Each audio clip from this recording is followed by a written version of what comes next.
なぜキキはあんなにでっかいリボンをつけているのか。魔女の宅急便のですね、公開当時パンフレットはこの柄だったんですよね。で、魔女の宅急便といえばこのイラストのイメージが多いと思います。明るくてですね、素晴らしいファンタジー作品に見えると。鈴木敏夫もですね、もう世界中でこの絵は宮崎駿しか描けない。なんでかというと、下の方を見てくれと。この下の方の都市風景は上から見たいわゆる長官になっていて、で、向こうの方は横から見たような俯瞰から長官に変わっていると。で、いうふうにですね、もう自慢してるんですけども、これ違うんですよ。宮崎駿にしか描けないというかね、アニメーターは描けるんですね。アニメーターは一つの画面の中でですね、そのカメラがパンした時にですね、背景のパースが変わるというのがよくあるのでですね、ついついこういうふうな背景描けちゃうんですね。普通のイラストレーターにはなかなか描けないです。しかしですね、抜けのいい絵ですね、ジブリの公式ページ違います。ジブリの公式ページに行くと、魔女の宅急便というのはどんな絵になっているのかっていうと、これがですね、魔女の宅急便の実はジブリの公式イラストなんですよ。この暗い感じですね。こっちの暗い絵柄で、なんか不安に押しつぶされそうな女の子を描いていると。なぜこれをジブリは公式に選んだのかっていう話をしようと思います。だから皆さん多分見た時代によって、魔女の宅急便の公式のイメージ違うんですよね。最近はこっちに統一ちゃんとされてるんですけども、昔は本当に例の明るい方のイラストがね、すごい多かったんですよ。これ冒頭のですね、一番最初にキキが映るシーンです。まだ黒い服ではないです。黒服は旅立ちのですね、夜に着せられるんです。つまり、黒い服を着るというのは魔女になった印ですね。魔女になったら、ここから先、キキはずっと一生黒い服を着るんですけども、原作でですね、この黒い服を着る理由が書いてあって、なんでかというと、かつての弾圧時代の名残だ。魔女というのはいろいろ悪いことをする存在だというふうに思われてたので、そうではありませんと、私たちは質素につつましく生きていきますというふうなことで黒い服を着るというのが、一番最初ですね、お母さんのコリコさんがキキに説明してるんですけどもですね、ただこの原作の設定をですね、宮崎駿は採用してないんですよね。宮崎駿がなんで黒い服を着るのかというと、一番粗末な服を着ると。だってそれが修行だろう。修行というのは一番粗末な服を着てやるものだからっていうふうにですね、言ってるんですね。このアート・オブ・キキズ・デリバリーってですね、魔女の宅急便の、美術本があるんですけども、これの中で何度も書いてるんですけども、56ページでですね、ひと夏にした理由というのを書いてます。ひと夏っていうのはどういう意味かっていうと、実は原作版の魔女の宅急便ではですね、1年の話なんですね。で、この1年の話っていうのを、映画のアニメの魔女の宅急便ではですね、夏の初めから終わりの話にキュッと縮めてるんですね。その理由は何でかっていうと、黒い服で夏の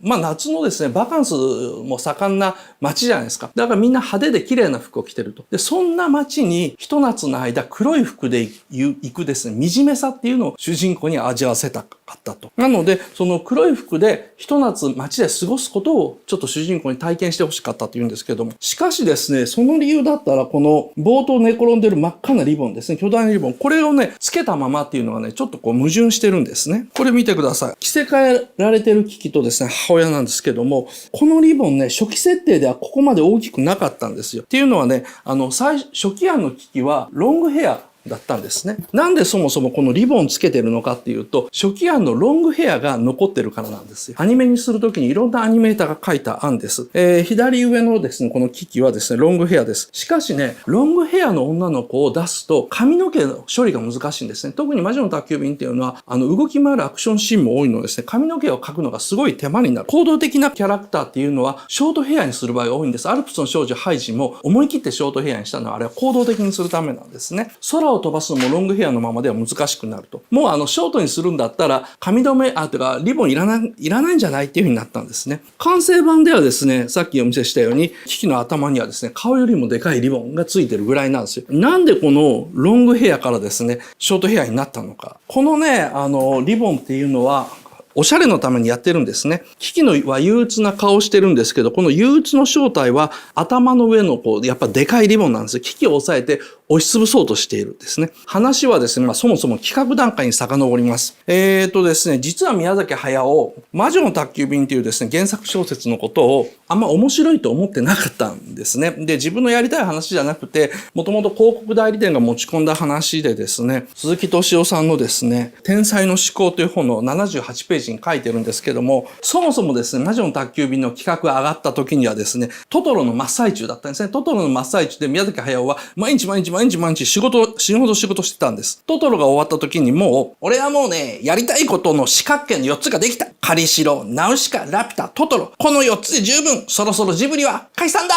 というふうにですね、ジブリ解散をですね、叫んだぐらいなんですね。なので、魔女宅というのは当時、若手の演出助手だった片渕素直さん、イメージボードもですね、他の人に書かせたんですね。だから、最初、キキのですね、設定というのはロングヘアになってたっていうのは、その若手の人たちに書かせたからなんですよ。自分はですね、そのプロデューサーと脚本だけ担当すると。で、しかし困ったと、脚本を書こうとして、その脚本がどうしても気に食わんと。じゃあもう自分で脚本を書くしかないということで、脚本を書こうとして、原作の小説を読んだらですね、さっきも言ったようにです。面白くないと。宮崎駿にとっては。というか、アニメにするには面白くないという意味なんですよ。なので困ってですね、鈴木敏夫さんに相談します。ダメだ！俺にはこの小説は何が面白いのかさっぱりわからん！鈴木さん！明日の朝教えて！鈴木敏夫もですね、困ったわけですよね。いきなり明日の朝教えてというふうに言われて。これで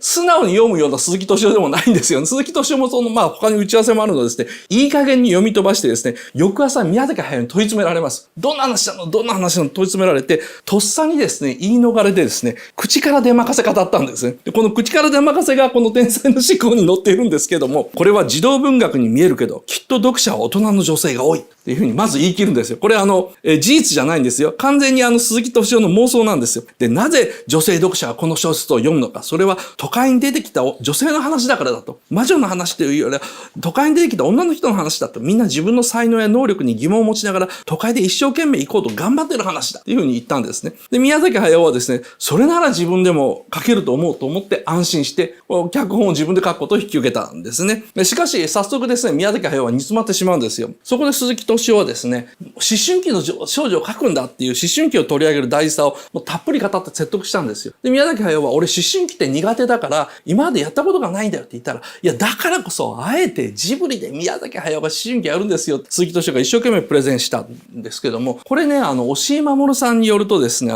単なる鈴木敏夫のもう好みだそうです。鈴木敏夫は当時ですね、13歳だった自分の娘、まみこにですね、大ハマりしていた。まみこの機嫌を取るためなら何でもしていたと。これ押井守の証言です。魔女宅のですね、日本テレビの特番に、実はその自分の娘の13歳のまみこをですね、無理やり出演させるぐらいのですね、親バカっぷりなんですよね。耳をすませばではですね、カントリーロードの翻訳ですね、翻訳までやらせてですね、タイトルクレジットの名前まで出してですね、で、ついに千と千尋の神隠しではですね、平原綾子の歌う再びという曲もですね、作詞もですね、まみこにさせるぐらい親バカだったんですよ。いくらですね、その鈴木敏夫に言われても、宮崎駿にはですね、やっぱりその13歳の少女という思春期とかわかんないっていうふうに言うんですね。煮詰まった二人はですね、吉祥寺の街を3時間以上延々散歩します。南口の喫茶店に入ってですね、宮崎駿はですね、もうダメだという思いをですね、一気に吐き出します。もうダメだ！俺には無理だ！これは思春期の話だ！俺のアニメにはそういう思春期の悩みなんかもう全くないんだ！だって俺、思春期とかそういうの嫌いだから！鈴木さんは、それじゃ受けないんです、売れないんですっていうふうに一生懸命訴えたら、だって俺、13歳とかそんぐらいの年の時には弟の世話もしてた。病気で寝ている母親の代わりに飯も作ったよ。すげえいい子だったんだ。俺、シータとかナウシカみたいにいい子だったんだ叫んで、本当にマジで頭抱えたそうです。どうしたらいいのかなと鈴木さんが思ったらですね、宮崎駿はですね、泣き言を突然やめて、その喫茶店の紙ナプキンに急に絵を描き出したんですね。だから、宮崎駿って理屈で考える人じゃなくて、絵で考える人なんですよ。これです。もう本当に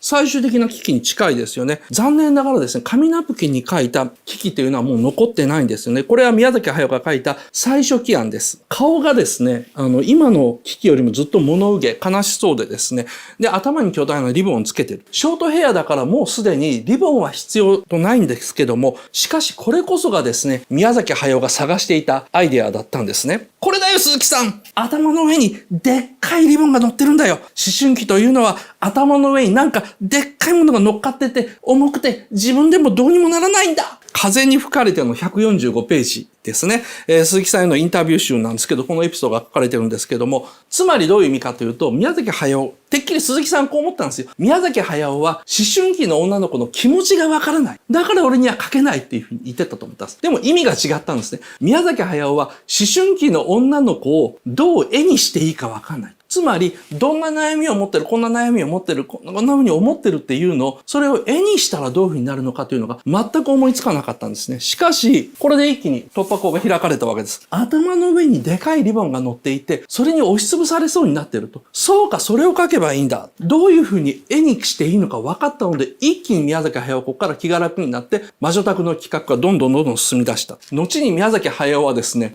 もう一度ちゃんと魔女の宅急便の原作を読んで驚きます。鈴木さん嘘をついたねと。原作を読んだんだけど、都会に出てきた女性の悩みとか自立とか全然出てこないっていう風に言ったんですよね。結果、あまりに原作と離れたアニメを作ってしまった宮崎駿と鈴木敏夫は、後に原作者のですね、角野栄子に謝りに行くことになりました。で、一回は許してもらうんですけども、しかし完成したですね、アニメを見た角野は、これは別物ですねっていう風にソフトに言ったんですけども、以後はですね、このアニメについては語らなくなっちゃって、2014年にはですね、原作通りの実写映画を作ることを許可するというぐらい、これは違うなというふうに角野先生は思ったそうです。というわけで、ここまでがですね、魔女の宅急便の隠されたテーマ、その1ですね。誰もが頭にですね、巨大なリボンをつけて苦しんでるです。宮崎駿が書こうとしたのは、誰もがですね、思春期に悩まされる、もう大きすぎる自意識なんですね。誰も自分のことを分かってくれないとか、なんであんなこと言っちゃったんだろう、バカバカ私とかですね、もっとできるはずなのに、どうして自分は本番でダメなんだろうかとかですね、もう俺なんか死んじゃえばいいのにとかですね、こういう自分を押しつぶそうとする巨大な重りをみんな頭の上に乗っけてると。なんかね、でっかい重りリボンが周りにバレそうで、いろいろなんか小細工して隠そうとしたり、おしゃれにしようとしたりですね、みんな悩んでると。そういう痛い、ある種中二的な自意識ですね。中二病的な自意識を宮崎駿は真っ赤な大きなリボンというふうに表現すると。これだったら自分は描けると思ったわけですね。冒頭のですね、まだ魔女の服を着る前の危機。普通の女の子らしい服はですね、もうリボンしてるんですよ。で、それに対してですね、お母さんは、小切はですね、服と同じ色の黒いパンダナしてるんですね。これ、服が黒でパンダナも黒です。で、多分ですね、このお母さんの小切もですね、13歳の頃はですね、なんか巨大な真っ赤とか真っ黄色のパンダナしてたんだと思います。で、それが大人になって魔女の色として黒に変わったし、パンダナもそこそこのサイズに収まったと。だからキキのリボンも多分彼女が大人になったら小さめの黒いリボンになるかもしれない。とりあえずキキの真っ赤で巨大なリボンっていうのはおしゃれではなく、宮崎駿が思春期の痛い感じを表現しようとして付けさせたということだけ覚えておいてください。ありがとうございます。ぜひぜひチャンネル登録よろしくお願いします。ではではよろしく。